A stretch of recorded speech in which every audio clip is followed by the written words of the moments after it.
Okay, so we got a really fun topic today, and I want to get started. Okay, so let's get right into it.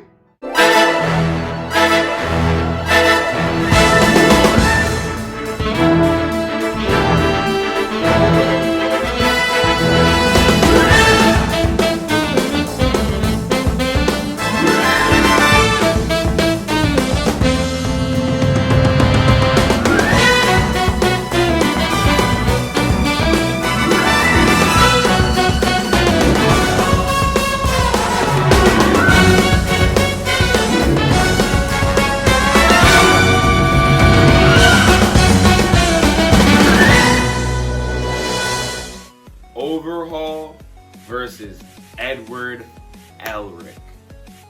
Okay, so I was about to be talking with my friend about this the other day, right? And I decided instead of talking with him about it, let me make a video out of this, because when I was thinking about it, it seemed like something I really wanted to share with you guys. Because this premise really did something for me, right? Like, I was thinking about Overhaul, because me and my friend, we were talking about it, and he was talking about how he thinks Overhaul got done dirty in season 4, right? And in season 4, I look back on it, and he's low-key kind of right. Like, don't get me wrong, it was tough to see Izuku go off on him, right? When he popped off on that 100% and whatnot, but it just seemed like him getting beaten like that, it was cool that it was, you know, Izuku's moment, that we got to see that, but it didn't really feel like Izuku's moment, and it just didn't, like, it just didn't sit right with me when I look back on it. But that's not even what we're here to talk about, right?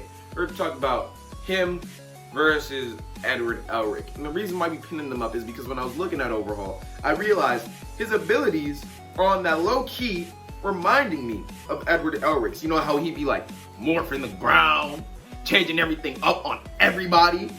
So I was like, if these two met in an area that had like the resources they might need, scratching humans though, like I guess just like in a regular scenario, if these two met up, like a real death, y'all know death battles videos, y'all remember because y'all saw the thumbnail, right? Y'all know those type of videos. They just met in some random situation. What would that fight kind of look like, right? And to do that, we gotta break them down one by one, right? Starting with Overhaul. Now, we're not gonna get into too much detail about his past and whatnot, because in my opinion, your past doesn't really affect your fighting abilities, right? But we'll go into a little bit, because you know his life wasn't always the greatest, but what's really important here is his abilities, right? The fact that he can reform literally anything. You see this right here? My guy is turning these dudes into milkshakes. Like, he's reforming these guys, killing them on the spot, no hesitation, not even thought in his mind. He's like, bam, gone. Nothing left of them. I mean, there's something, they're just not there anymore, right? And unfortunately for this battle, you know how against Izuku, when he, like, you know, used the people around him to kind of buff up and use their bodies to like turn himself into that huge dude that Izuku ended up fighting. I'm not gonna count that as something that he can do, only for the sole reason that for him to do that, he needs like dead people, or he just, not even dead people, he just needs others to get that done, right? And what I'm trying to do here is just calculate and figure out what he can do. Like, I'll talk about it more at the end, about what would happen if there are other people there for assistance and whatnot.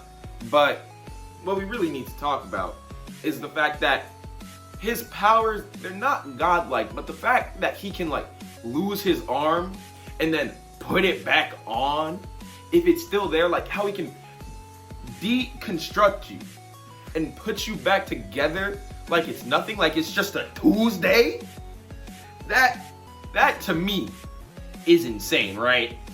But even he's got all those powers, but even with all that, he's still got one fatal flaw, which could be really exploited, and it was kind of in his fight against Lemillion. And I'm not talking about the first half where Lemillion was just going off, you know, nobody was safe, except for Elric, right? Because he was like, it's okay to Elric, but everybody else, you were insane. You were catching the Lemillion smoke. The true GOAT of that. Ooh, the true GOAT of that whole arc, bro. Lemillion. But like, the second half, after Lemillion got hit with the bullet and he lost his abilities, and Overhaul was like, it's over. But Lemillion was like, no, it's not. And he started fighting back. For those of y'all who had seen it, y'all know what I'm talking about, right? Right. And the problem with that was Lemillion was fighting back. He was fighting back and he was throwing straight hands, right? And that's the major problem with Overhaul. He's got these super strong abilities, but from what we've seen, that's kind of it, right? He's relying so heavily on his abilities that he can't, when it comes to that hand-to-hand, even with his abilities, when somebody gets up on him, he starts to lose. Because sure, in the end, Lemillion lost because Overhaul was able to get that distance and whatnot. He was able to stab him up and everything. But before that, y'all saw Lemillion was in there, and since Lemillion knows how to fight with that hand-to-hand combat, Lemillion was able to get in there and actually hurt him, which shows that he has a weakness when it comes up to that hand-to-hand close-range combat, right? But even disregarding that, like, if not even just forgetting about that, he's still super duper strong, right?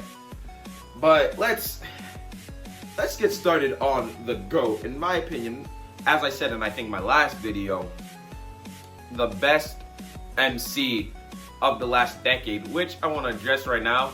I looked it up later, and I was a tiny bit off, but like, I'm gonna let him stay as #1 because his anime ended. Like, since it was such a short running anime, the reason why I'm not counting longer running anime, right? Technically, Fullmetal Alchemist started in 2009, but it was so short and it ended in 2010. He really became the GOAT MC in that like 2010 tiny last bit, in those last little bits. But like, since it was so close, I'm gonna just put him in the decade. And like, the animation was so far ahead of its time that like, he kind of, if you had to put him in a generation, you put him in the new one. But that's not what we're here to talk about, okay? We're here to talk about his powers and him, right? Like, okay, so Overhaul had a sad past, but so did Edward, right? His past wasn't right, but he overcame that. Well, how old is he? I think he's like 17 he's older than, he's like 17 or something at the end of the show, but I think he's like 14, 15 when the show begins, right? And you see him, he's out here on that, bang, slapping stuff, and it's over for these dudes. One clap, and his alchemy does it for him. And that's the crazy thing about Edward, right? Like, his ability, right? But the main thing that is really helping Ed in this fight is the fact that you see him, and he's got all of this, right? You see him doing his alchemy, and his alchemy and the levels he's doing it on are the same, if not bigger, than the levels in which Overhaul was using his stuff on the stone and how he was morphing the room and everything. He does it on levels of the same, if not bigger. You know, he's also got that preciseness that I don't think we've seen him reconstruct people, which does show that he's got a lot of precision. But then when it came to the stone, I guess he was just really trying to shoot things out there. But the precision that Ed had, yo, who was revving their engine out my window, bro? Exactly, silence. Now, as I was saying, Ed, he's got that precision in like the metalworks, but that's not even the main thing that'll really help him against Overhaul. As I stated with Overhaul, right? He's got that weakness to hand-to-hand combat, in my opinion. Now, Ed is very irritable, and he's like, he likes to rush in a lot, but at the same time, he likes to think things through, but he kind of thinks them through too late, right? Like, he'll only begin to think one thing, he'll only begin to think once things get serious. And that'll become a problem for him because you kind of need to be able to think before you go up against Overhaul. But one thing that Ed has that Overhaul does not is the hands, bro. Like, I know y'all saw him fighting Greed.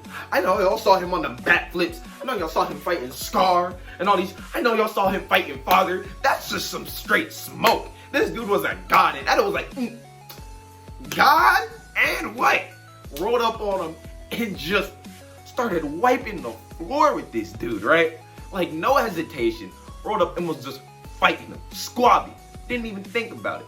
And it shows that Ed not only has that long distance, but like, he can also get up on you and he can still fight you just fine, because he knew that, at least in his world, his power wasn't going to be enough to get him as far as he wanted to. He needed to also be able to fight. So while he was recovering, he was also training, and he still trains while fighting. You know, that's how he fights against Al and whatnot. And with that in his repertoire, it like expands just a little bit beyond the repertoire of Overhaul, because it's larger, but that doesn't mean that all his, but like in some areas he's weaker than Overhaul is, okay? But now that we've kind of covered the two characters, it's time for the verdict. Yeah, I know. I'm sure y'all have been wondering, maybe some of y'all skipped all the way to the end just to see who I think would win, right? And in my opinion, it's a really, really close one here, right? The chances here for me, it's about a 60-40 to a 55-45, right? That's how close this match is. And I'm leaning to the side of Edward, right? And it's for the reasons that I kind of just mentioned. He's got the alchemic abilities. And one problem he'll definitely have, and this is why it's so close, is that there's so many chances and ways in which if Edward rushes in and he's too headstrong, he's gonna get bodied instantly, right? But if he's able to get in close and turn it into more of a hand-to-hand combat match, Overhaul's gonna begin to lose. And then once he starts busting out the alchemy, and then, you know, Overhaul's out here, he's also busting out his ability. When they're like going at it, if Ed can really find a way to turn this into more of an up-close match, which Ed is smart, right? So if he realizes that he has a weakness to that up-close fighting, that's what Ed's gonna find a way, or try to find a way, to turn the match into. However, Overhaul could also really just try and keep that distance. But Ed, since he'd try and keep the distance by, like, you know, disrupting the ground and shooting things at Ed, but Ed has been shown to be able to do that and more, right? He'll find a way to close. I think it's more likely that he might find a way to close the distance. Now, if Ed's arm gets destroyed, if that happens, it's game over, right? Like, not much I can do there. And that's why this match is so close. But, like, the real kicker for me here is that close combat, right? Like, if Overhaul still wasn't getting low-key bodied, even once Lemillion lost his abilities, this match would easily go to Overhaul, right? Like, I'd be able to give it to him no problem, because if Ed can get in close, then he'll be able to get that advantage. And that's why this, like, it's so close, and I'm just leaning towards Ed because, like, he has that wider variety that includes being able to take on and exploit Overhaul's weakness. But, like, there's still a very high chance that Overhaul could win. But, like, in the end, if I had to make a bet on it, it'd be a tough one, but I would say the winner of this one would be Edward Elric.